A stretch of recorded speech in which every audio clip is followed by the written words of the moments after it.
नमस्कार।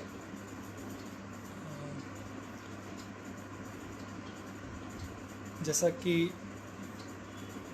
आप लोग जानते हैं कि आज के जो विषय का जिसका चुनाव किया गया है उसका शीर्षक रखा गया है प्राच्यवाद, कंपनी राज और हिंदी। इस विषय पर बातचीत करने से पहले, शुरू करने से पहले मैं भारतीय भाषा केंद्र जवाहरलाल नेहरू विश्वविद्यालय का हृदय से आभार प्रकट करना चाहता हूं कि उन्होंने मुझे इस विषय पर बात करने का अवसर दिया, मौका दिया। ये खुशी और ज़्यादा इसलिए है कि जिस जगह से आपने पढ़ाई की हो, अगर वह संस्थान आपको याद करे तो खुशी दोगुनी हो जाती है। तो इसके लिए भी बहुत धन्यवाद पूरे भारतीय भाषा केंद्र परिवार का, विशेषकर भारतीय भाषा केंद्र के अध्यक्ष आदरणीय प्रोफेसर ओम प्रकाश सिंह जी और इस कार्यक्रम के संयोजक प्रोफेसर सुधीर प्रताप सिंह जी और डॉक्टर मलखान सिंह जी का भी हृदय से आभार। मैं विषय की ओर बढ़ता हूँ। मैं मान के चल रहा हूँ कि मेरी आवाज़ आप तक स्पष्ट पहुँच रही है। अगर ऐसा कुछ नहीं है तो आप कृपया कमेंट में उसकी जानकारी दे दीजिएगा। विषय है प्राच्यवाद, कंपनी राज और हिंदी। इस विषय के चुनाव का एक कारण है। जब मेरी आदरणीय प्रोफेसर ओम प्रकाश सिंह जी से बात हो रही थी तो उन्होंने कहा कि प्राच्यवाद को लेकर ढेर सारी दुविधाएं और भ्रम हैं और ज़रूरी है कि विद्यार्थियों के मन से उस भ्रम को थोड़ा दूर किया जाए। लेकिन इसके साथ ही मेरे दिमाग में यह आया कि सिर्फ उस भ्रम को दूर न किया जाए, यह भी समझाने की कोशिश की जाए कि प्राच्यवाद की समझदारी अगर हमारी ठीक नहीं है या प्राच्यवाद से प्रभावित जो पद्धति विकसित हुई है एडवर्ड सईद के आने के बाद, अगर उस पद्धति की हमारी मुझे रमेश जी कह रहे हैं ईयरफोन लगा लें, बाकी लोगों तक पहुंच रही है, मैं थोड़ा लाउड बोलूँगा। हाँ, ठीक है। तो प्राच्यवाद की हमारी समझदारी को लेकर और स्पष्टता आएगी अगर हम कंपनी राज और उस दौर में जो हिंदी भाषा और साहित्य को लेकर चीज़ें बन रही थी, अगर उसे लेकर हमारी समझदारी पे हम बातचीत करें। दुविधाएं और भ्रांतियां ढेर सारी हैं, ये सही बात है, क्योंकि जिस दौर पे हम बात करने जा रहे हैं उस दौर को लेकर हिंदी में ख़ास तौर से अभिलेखागारीय शोध बहुत कम हुए हैं और तथ्यों की जानकारी भी अपेक्षाकृत सीमित है बाकी दौर की तुलना में। एक तो समस्या यह है। दूसरी समस्या यह है कि एडवर्ड सईद की किताब प्राच्यवाद आने के बाद उत्तर औपनिवेशिक सैद्धांतिकी का विकास हुआ है और उत्तर औपनिवेशिक सैद्धांतिकी का प्रयोग जो लोग कर रहे हैं उन लोगों ने भी ढेर सारी भ्रांतियों का, भ्रमों का इस दौर के संदर्भ में विकास किया। तो मैं क्रमशः कोशिश करूंगा कि आप लोगों को एक पद्धति के माध्यम से यह दिखा सकूं कि त्रुटियां कहाँ हो रही हैं हम लोगों से। तो पहले हम प्राच्यवाद की ओर जाते हैं। मैं क्रमिक रूप से अपने इस पूरे व्याख्यान को 3 भागों में बांट कर रखूँगा, लगभग बराबर कि एक हिस्से में प्राच्यवाद आप लोगों को स्पष्ट करने की कोशिश करूँगा। यह हिस्सा विशेषकर विद्यार्थियों को ध्यान में रखकर है। इसके बाद कंपनी राज को हमें कैसे समझना चाहिए इसे दूर करने के लिए, और उसके बाद हिंदी भाषा और साहित्य पे भी मैं 20 मिनट के आसपास चीज़ों को रखूँगा। प्राच्यवाद को लेकर ही जो भ्रांतियां हैं पहले उस पर चर्चा करें। तो प्राच्य शब्द से क्या अर्थ था, यहाँ से शुरू करते हैं। प्रारंभ में, जब शुरुआती दौर में प्राच्य से अर्थ लिया जाता था कि यूरोप के पूरब में जो भूभाग स्थित है उसे हम प्राच्य कहते थे। इसी भूभाग की भाषाओं, संस्कृतियों, यहाँ के ज्योतिष, धर्म, तर्क, नीतिशास्त्र, गणित, स्थापत्य, आप और ऐसी ढेर सारी चीज़ों की कल्पना कर सकते हैं। इन विषयों का अध्ययन ही प्राच्यवाद कहा जाता था। यानी प्रारंभिक दौर में प्राच्यवाद अकादमिक अध्ययन के एक अनुशासन के रूप में समझा जाता था। ध्यान दें, प्रारंभिक दौर में प्राच्यवाद अकादमिक अनुशासन के रूप में समझा जाता था, जिसका विषय था पूरब। यूरोप के पूरब में स्थित मध्य पूर्व हो या हिंदुस्तान हो या चीन हो, इस सारे इलाके के अध्ययन, इनके विभिन्न तत्वों के अध्ययन को प्राच्यवाद कहा जाता था। यहाँ नकारात्मक अर्थ नहीं है, एक सकारात्मक अर्थ है। यानी आप इस तरह से देखिए कि ईस्ट इंडिया कंपनी जब हिंदुस्तान आई, उसके बाद 1880 के बाद जो ढेर सारे विद्वान कंपनी के माध्यम से जुड़कर और दूसरे तरीक़ों से जो आए, उन लोगों ने एशियाटिक सोसाइटी में ख़ास तौर से, जैसे कि विलियम जोन्स हों, जोनाथन हाइड हों या विल्किंस हों, ऐसे तमाम लोग, कोलब्रुक हों, ऐसे तमाम लोग आए जिन्होंने यहाँ की चीज़ों का अध्ययन किया। ऐसे ही दुनिया भर में हुआ। इन लोगों का बहुत सम्मान था। 19वीं 20वीं सदी में यह जानते हुए भी कि उपनिवेशवाद से जो कंपनी है उससे इन लोगों का गूढ़ संबंध है, यह जानते हुए भी इन्हें सम्मान के साथ देखा जाता था, क्योंकि इन लोगों का योगदान जो है काफ़ी हद तक था भारतीय संस्कृति और समाज के अध्ययन में। लेकिन एडवर्ड सईद की किताब ओरिएंटलिज्म के प्रकाशन के साथ चीज़ों के बारे में, इस अनुशासन के बारे में लोगों की दृष्टि बदल गई और उसका नया अर्थ हो गया प्राच्य की पाश्चात्य अवधारणाएं। एडवर्ड सईद ने जब 1978 में अपनी किताब प्रकाशित की तो उन्होंने इसका शीर्षक ही दिया orientalism, western conceptions of the orient, प्राच्य की पाश्चात्य अवधारणाएं। यानी उनकी व्याख्या ऐसी थी कि पूरब को समझने का एक पश्चिमी तरीका, पश्चिमी अवधारणा, इसे प्राच्यवाद कहा जाता है। निश्चित रूप से अब यह एक नकारात्मक अर्थ हो गया और जो 19वीं 20वीं सदी के जो अध्येता थे वो इससे पीछा छुड़ाने लगे, अपने आप को प्राच्यविद कहने से या इस प्रक्रिया से बचने लगे जब से एडवर्ड सईद की किताब का प्रकाशन हुआ। तो एडवर्ड सईद का कहना क्या था? एडवर्ड सईद हमसे ये कहना चाह रहे थे, आप पहले एडवर्ड सईद को जान लीजिए कि एडवर्ड सईद हैं कौन। एडवर्ड सईद फ़िलिस्तीन में पैदा हुए। फ़िलिस्तीन एक ऐसा मुल्क जो धीमे धीमे सिमटता चला जा रहा है और वो मुल्क जो है वहाँ पे इज़राइल कब्जा बढ़ता जा रहा है। तो 1948 में फ़िलिस्तीन छोड़कर जाना पड़ा एडवर्ड सईद को सपरिवार अपने लोगों के साथ, और वो पहले इजिप्ट जाके बसे, मिस्र जाकर बसे और वहाँ से उनका परिवार अमेरिका चला गया। वो अच्छे परिवार से थे, धनी परिवार से थे। अमेरिका में वो कोलंबिया विश्वविद्यालय में तुलनात्मक साहित्य और अंग्रेजी के प्रोफेसर नियुक्त हुए और उसके बाद उन्होंने अपने अध्ययन का विस्तार किया। एक से एक किताबें उन्होंने लिखी हैं। उनकी जो प्रशंसा की चीज़ें हैं, पहले उस पर आपको जानकारी दे दूँ। उन्होंने फ़िलिस्तीन के प्रश्न को लेकर एक किताब लिखी है जिसमें ये समझाया है कि किस तरीके से फ़िलिस्तीन को तबाह किया गया। उन्होंने संस्कृति और साम्राज्य के संबंध पर बहुत अच्छी चीज़ें लिखी हैं। उन्होंने संगीत पर किताब लिखी है। उन्होंने अंग्रेजी आलोचना को समझने के लिए ढेर सारे सिद्धांत गढ़ने के प्रयास किए हैं, जिसमें कॉन्ट्रापंटल रीडिंग, जिसकी आपने कभी चर्चा सुनी होगी। कॉन्ट्रापंटल रीडिंग ऐसी ही एक पद्धति है जिसका प्रयोग हमें करना चाहिए। इसके अलावा आजकल जिस तरीके से अमेरिका में एक किस्म का इस्लामोफोबिया क्रिएट करके, तैयार करके, मध्य पूर्व में इस्लामिक एक ताकत का विस्तार दिखा करके और अमेरिकी मीडिया में जिस तरीके से खराब छवियां प्रस्तुत करके अमेरिकी साम्राज्य का विस्तार किया जा रहा है, इसके बारे में उन्होंने बहुत शानदार चीज़ें लिखी हैं। साथ ही उन्होंने हंटिंगटन की जो सभ्यताओं के संघर्ष वाली सिद्धांत है, उस सिद्धांत की बहुत अच्छी आलोचना की है।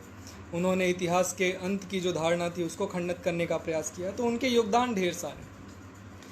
लेकिन प्राच्यवाद की इस थीसिस के साथ जो सिद्धांत उन्होंने गढ़ा, उसके साथ एक समस्या है, और समस्या यह है कि उनके इस सिद्धांत के बाद जो उत्तर औपनिवेशिक सैद्धांतिकी का विकास हुआ, उसने पूरब को देखने के क्रम में एक साम्राज्यवादी उपनिवेशवादी चश्मे को लगातार पहनने की प्रक्रिया का आरंभ किया। यानी जब भी 19वीं सदी या 18वीं सदी के अंत के चीज़ों को देखा जा रहा था, उसे उपनिवेशवाद और साम्राज्यवाद के कोण से ज़्यादा देखा जाने लगा और सारा ठीक रहा कि जैसे इस दौर में जो भी गलत हुआ, जो भी समस्याएं पैदा हुई, उसका जिम्मा उपनिवेशवाद और साम्राज्यवाद का है।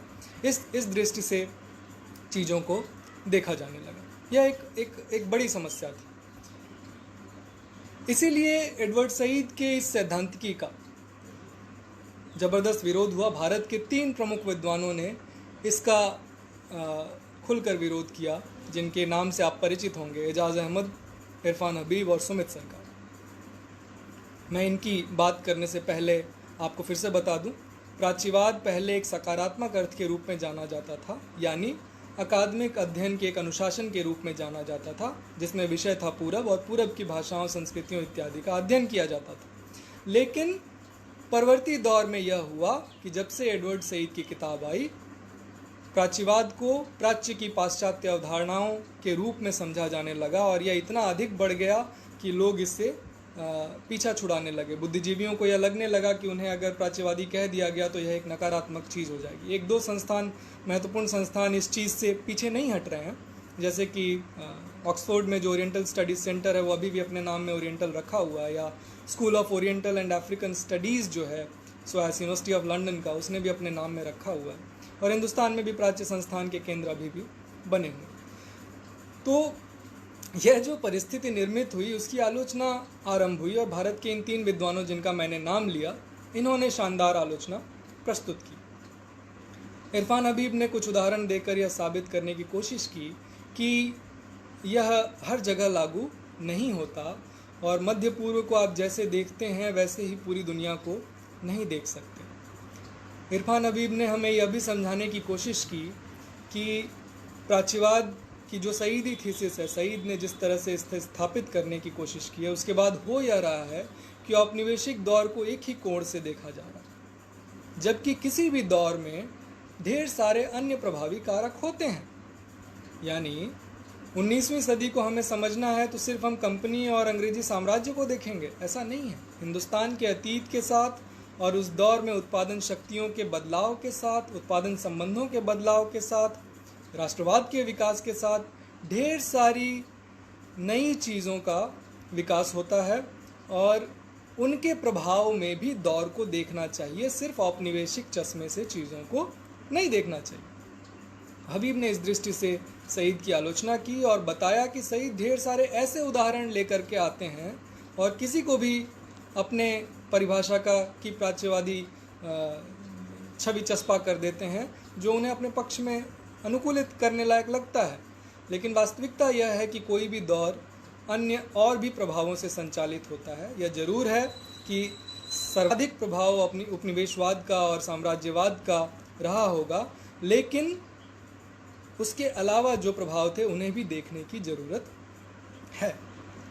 एजाज अहमद ने भी इसी तरीके से सईद की आलोचना की और बताया कि सईद मार्क्सवादी शब्दावली जो इस दौर तक काफ़ी ताकतवर थी, उस शब्दावली से निजात पाने का एक रास्ता बुद्धिजीवियों को मुहैया कराते हैं।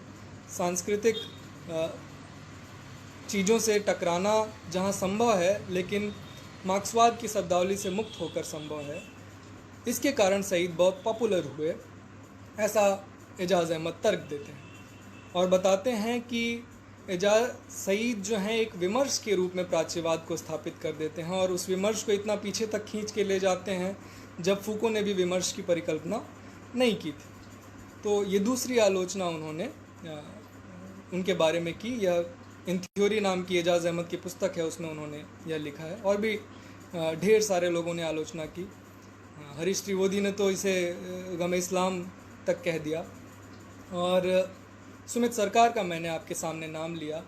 सुमित सरकार खुद उत्तर उपनिवेशवाद से जुड़े रहे, लेकिन जुड़े रहते रहते उन्हें समझ में आया कि यह एक एक्सट्रीमिज़म तक जा रहा है और उपनिवेशवाद को एकमात्र प्रभावी कारक किसी दौर को समझने का तय करके गलत निष्कर्षों का प्रतिपादन किया जा रहा है। कहने का मतलब ये है कि 19वीं सदी में अगर जातिवाद है या 19वीं सदी में सांप्रदायिकता के तत्व दिखते हैं और अंग्रेज उसे बढ़ावा दे रहे हैं, तो इसका मतलब यह नहीं है कि जातिवाद या सांप्रदायिकता के कारक पीछे हमारे पीढ़ी में मौजूद नहीं थे, पीछे हमारे इतिहास या संस्कृति में मौजूद नहीं थे। उनका प्रभाव भी बराबर था, उसे भी अपने ध्यान में रखने की ज़रूरत है।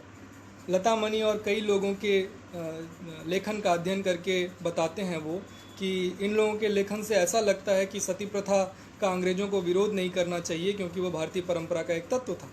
तो एक एक्सट्रीमिज़म तक चीज़ों को खींच कर ले जाने की जो प्राच्यवाद में सईदी थीसिस के आने के बाद और उत्तर औपनिवेशिक सिद्धांत के विकास के बाद जो प्रवृत्ति हुई, मेरा आपसे कहना ये है कि जब अपने अतीत का अध्ययन कीजिए तो इस सीमाग्रस्तता में मत फंसिए।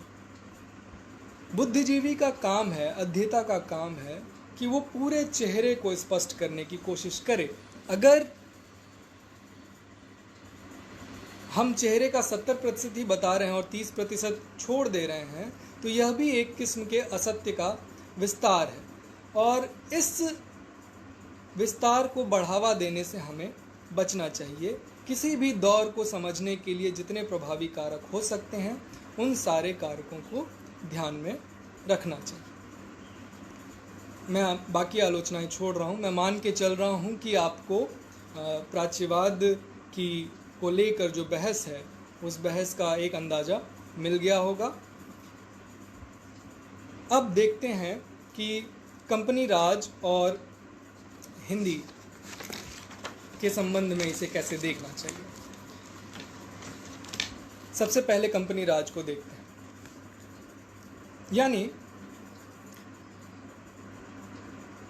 ईस्ट इंडिया कंपनी जब भारत में अपने पैर पसार रही थी तो उस प्रसार के पीछे जो आर्थिक तंत्र काम कर रहा था, जो आर्थिक कारक थे, उन आर्थिक कारकों को समझने की बहुत ज़रूरत है। एक बहुत अच्छे विद्वान हैं शेखर बंदोपाध्याय, जिनकी किताब है पलासी से विभाजन तक। आप उस किताब को पढ़ेंगे तो आपको अंदाज़ा लगेगा कि ईस्ट इंडिया कंपनी अपने पैर जब पसार रही थी तो शुरू में एक किस्म की हिचक उसके भीतर विद्यमान थी। पलासी की लड़ाई के बाद, बक्सर की लड़ाई के बाद, बैंडी वॉश के बाद एक अच्छा खासा हिस्सा कंपनी के कब्जे में आ गया था, लेकिन कंपनी तुरंत ही ये नहीं चाह रही थी कि वो अपनी ताकत को बहुत ज़्यादा बढ़ाए या नए साम्राज्य को नियंत्रित करने की कोशिश करे।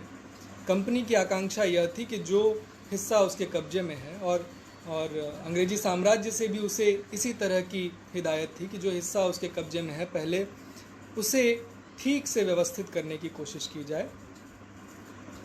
80 के दशक में जब कॉर्नवालिस को भारत भेजा गया तो इसी हिदायत के साथ भेजा गया कि जो क्षेत्र उनके नियंत्रण में है पहले उसे व्यवस्थित करने का और वहाँ से राजस्व वसूली की प्रक्रिया को ठीक करने की कोशिश की जाए। यह प्रारंभिक दौर था, लेकिन जो लोग यहाँ सीधे सीधे भारतीय साम्राज्य में थे उन्हें घात प्रतिघातों का सामना करना पड़ रहा था, और इन घात प्रतिघातों को सामना करते हुए अपनी व्यवस्था को बनाए रखने के लिए धीमे धीमे और साम्राज्य उनके हिस्से में आता जा रहा था। टीपू सुल्तान को परास्त करने के टीपू सुल्तान को परास्त किया, शायद वही तारीख है, वही उसी साल, और उसके बाद आप देखेंगे कि अगले 5-7 साल में हिंदुस्तान में कंपनी के साम्राज्य का विस्तार होता जाता है। तो यह हिचक किस लिए थी? कंपनी तुरंत आगे क्यों नहीं बढ़ना चाह रही थी? इन कारकों को हम तभी समझ सकते हैं जब साम्राज्यवाद के अलावा दूसरे प्रभावी इस दौर की चीज़ों को समझें, और फिर आप ये देखें कि 19वीं सदी के प्रारंभ में ऐसा क्या हुआ कि अचानक से साम्राज्य इतना ज़्यादा बढ़ गया। एक उदाहरण के रूप में आपको समझाता हूँ जो बहुत महत्वपूर्ण है, और रामविलास जी इस तरीके का प्रयोग अपने अध्ययन की पद्धति में करते हैं।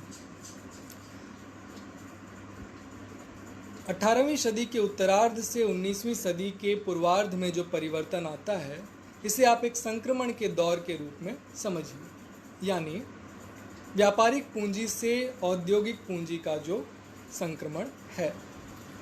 18वीं सदी के अंत को जब आप देखते हैं तो उसे व्यापारिक पूंजी के छाप की तरह देखनी चाहिए कि अभी भी वह छाप पूरी तरह ख़त्म नहीं हुआ।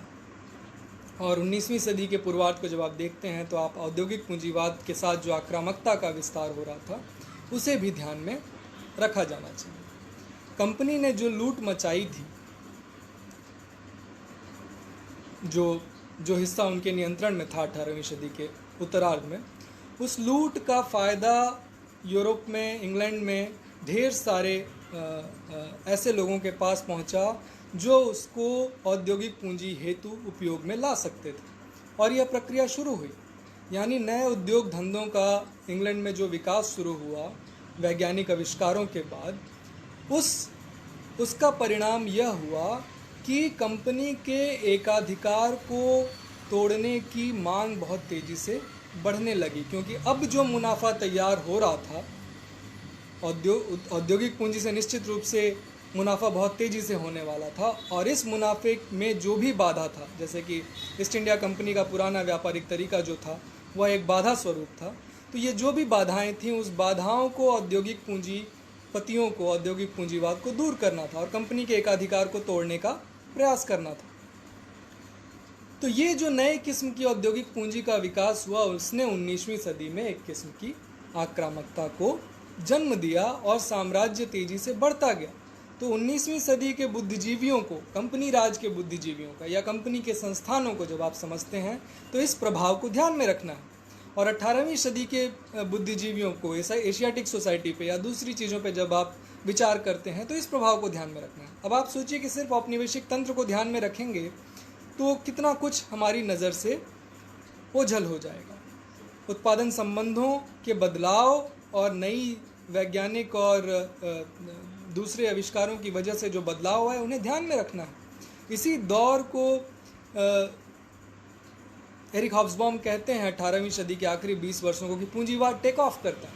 तो यह जो टेक ऑफ है, उस टेक ऑफ के बाद चीज़ें एकदम बदल जाती हैं और एक नए किस्म की व्यवस्था हिंदुस्तान में और कई जगहों पर सामने आती है, जिसने ज्ञान विज्ञान को, संस्कृतियों को, समाज को देखने की प्रक्रिया को बदल कर रख दिया। तो इन चीज़ों का ध्यान में रखना है।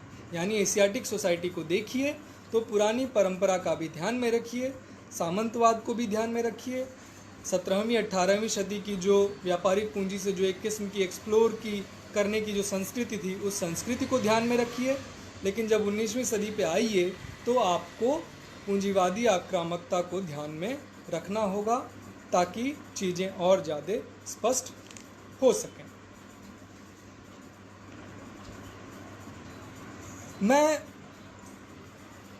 मेरी आपसे गुजारिश यह है कि जो भी इस दौर के संस्थान थे उनके उत्थान को, उनके पतन को आपको इन चीज़ों को ध्यान में रखते हुए ही व्याख्यायित करने की कोशिश करनी चाहिए। अब मैं कुछ दुविधाओं और भ्रांतियों को उठाता हूं जिसके माध्यम से बातें और ज़्यादा स्पष्ट होंगी। कुछ भ्रांतियां लेते हैं। सबसे पहले हम उठाते हैं कि विलियम जोन्स और एशियाटिक सोसाइटी की भूमिका को कैसे देखा जाए।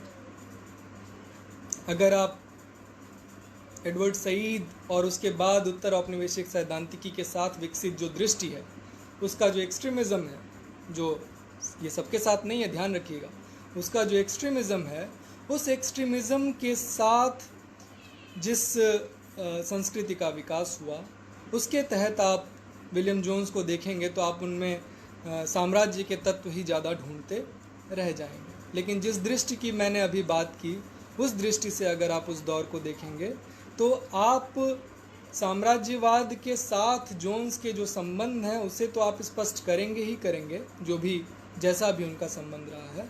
लेकिन भारत के अध्ययन के दौरान उन्होंने जिन सार्थक तत्वों का विकास किया, हमारे अतीत के बारे में जिन चीज़ों की जानकारी दी या जिस तरह की चेतना से वो संचालित थे, उनके बारे में भी आपको पता लगेगा। रामविलास जी ने अपनी एक पुस्तक में विलियम जोन्स का अध्ययन किया है और विलियम जोन्स का अध्ययन करते वक्त उन्होंने यह बताया है कि विलियम जोन्स को कई भाषाओं का ज्ञान था, फ्रेंच का, स्पेनी का, इतालवी का और भी न जाने कितनी। भाषाओं का ज्ञान था। इसके साथ उन्हें हितोपदेश का, जयदित्य का, भारतीय अतीत का, वेदों का, संस्कृत का ढेर सारा परिचय प्राप्त था। विलियम जोन्स सिर्फ इससे परिचय नहीं रखते हैं। विलियम जोन्स जब भारतीय अतीत की बात करते हैं तो वो लक्ष्मी की स्तुति में कविताएं लिखते हैं। उन्होंने ढेर सारी कविताएं भारतीय देवी देवताओं को ध्यान में रखते हुए लिखी हैं, और इन कविताओं में वो इस एक्सट्रीम तक जाते हैं कि वो लक्ष्मी से स्तुति करते हुए कहते हैं कि अंग्रेज जाति पर अपना आशीर्वाद बनाए रखें, यह जाति भी योग्य है। इस तरह की बातें विलियम जोन्स ने लिखी। न जाने कितनी भाषाओं में शकुंतला का अनुवाद हुआ। आप ए.एल. बैशम को पढ़ेंगे, ओ.पी. केजरीवाल को पढ़ेंगे तो आपको पता चलेगा कि इन प्राच्यविदों ने पुरानी परंपरा की ढेर सारी चीज़ों को खंगाला। आपको समुद्रगुप्त के बारे में, चंद्रगुप्त के बारे में, पुराने सिक्कों के बारे में, अभिलेखों के बारे में पढ़ने का काम इन लोगों ने किया। कुतुब मीनार के या ऐसे ही जो भी स्थापत्य की चीज़ें हैं उनकी जानकारी देने की काम की, जुटाने की काम की। मतलब ढेर सारे ऐसे काम किए गए जिससे कंपनी को या साम्राज्य को तुरंत कोई फ़ायदा पहुंचने वाला नहीं था। निश्चित रूप से यह पुरानी ज्ञान की परंपरा का प्रभाव भी था, या पुराने जो आकांक्षाएं थीं 17वीं 18वीं शती की सामंती दौर की या व्यापारिक पूंजी के दौर की, उन चीज़ों का प्रभाव भी विलियम जोन्स के ऊपर था।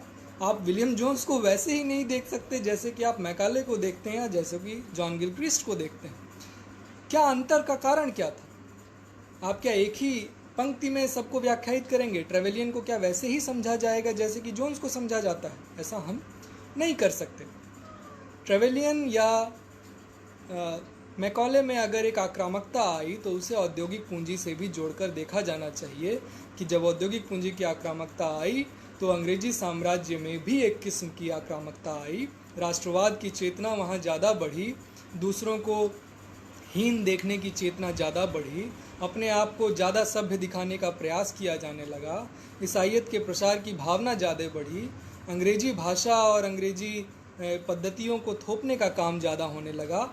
यह इस सब के पीछे औद्योगिक पूंजी के विकास का भी तर्क आपको ध्यान में रखना होगा। यही मेरा विनम्र आग्रह है। जो भी विद्यार्थी या अध्येता आज इस बहस को सुन रहे हैं, आज इस बातचीत को सुन रहे हैं, उनसे मेरा आग्रह है कि इस तरह चीज़ों को देखने समझने की कोशिश कीजिए। सरलीकरण में मत जाइए। सारी चीज़ों को स्पष्ट करना एक अध्येता का, एक बुद्धिजीवी का, एक शोधार्थी का दायित्व होता है। जब आप मैकाले को देख रहे हैं तो चीज़ें बदलेंगी। बहुत कम लोग इस चीज़ पे बातचीत करते हैं कि 1830 के दशक में ओरिएंटलिस्ट एंग्लिसिस्ट कंट्रोवर्सी का जन्म होता है 20 के बाद। जो एंग्लिसिस्ट थे यानी मैकॉले और ट्रेवेलियन जैसे लोग, वो अंग्रेजी भाषा और अंग्रेजी शिक्षा की पद्धति को हमारे ऊपर थोप देना चाहते थे, लेकिन यही काम सारे लोग नहीं करना चाहते थे। कई ऐसे प्राच्यविद थे, विद्वान थे, प्राच्य विद्या का अध्ययन करने वाले, जो देशी भाषाओं को भी महत्व देना चाहते थे। तो इस अंतर को ध्यान में रखने की ज़रूरत है।